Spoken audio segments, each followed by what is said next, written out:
Russian think tank accuses British government researchers of cherry-picking data to emphasize global warming, world leaders failed to reach a deal at the Copenhagen Climate Summit.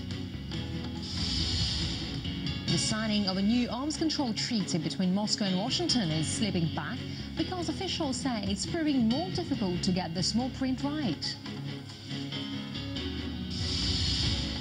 NATO says its differences with Russia are not enough to make the alliance turn against Russia. And the head of the US Federal Reserve, Ben Bernanke, has been named Time magazine's Person of the Year. But with the country's debt in the trillions, people on the street say he's done nothing to deserve it.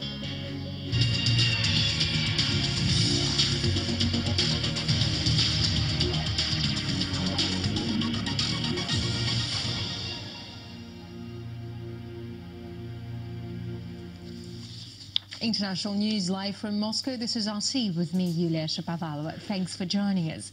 A leading Russian think tank claims the British Meteorological Office has been misrepresenting Russian weather data to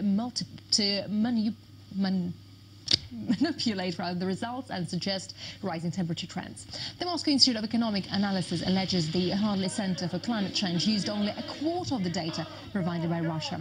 Analysts for the agency imply that climate experts secretively used incomplete reporting that emphasized a warming effect. Meanwhile, in Copenhagen, world leaders have gathered to try and salvage a new climate deal. RT's Laura Emmett is in the Danish capital. It certainly adds to the original Climategate scandal, which I know you remember was the leakage of emails from the University of East Anglia's climate research unit, which sort of showed that data was being manipulated in order to prove this theory of man-made global warming. And the Hadley Center, about which this report is about, is linked to the University of East Anglia in that they both use the same database.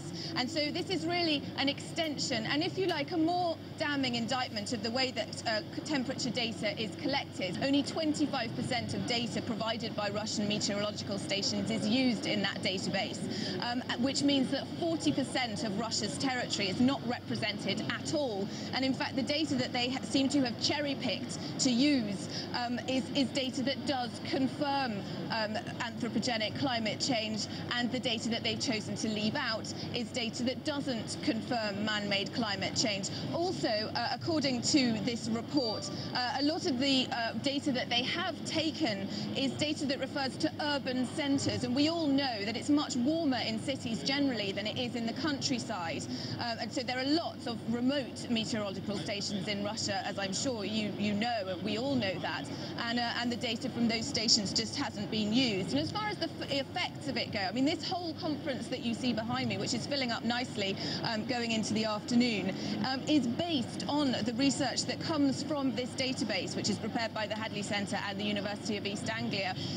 So if we extrapolate this over the whole of the world, particularly bearing in mind that Russia covers 10% of the dry land on Earth, then if data is being cherry-picked from all these different countries, then the effect is quite serious on the science behind climate change and what we believe climate change will be like in the next 100 years or so.